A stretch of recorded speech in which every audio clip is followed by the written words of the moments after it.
পৃথিবীতে এমন বহু জেল রয়েছে যা বানানো হয়েছিল অপরাধীদের কঠিন শাস্তি দেওয়ার জন্য।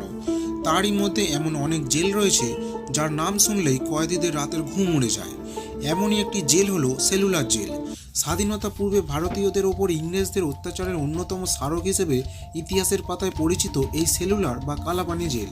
এই জেলের প্রতিটি ইট সাক্ষী রয়েছে ভারতীয় স্বাধীনতা সংগ্রামীদের ওপর ব্রিটিশদের নির্মম অত্যাচারে। আজকের ভিডিওতে আমরা জানতে চলেছি কালাপানি জেলের এই সব নির্মম অত্যাচার সম্পর্কে। কেন কয়েদিরা এই জেলের নাম শুনলেই ভয়ে কেঁপে উঠত।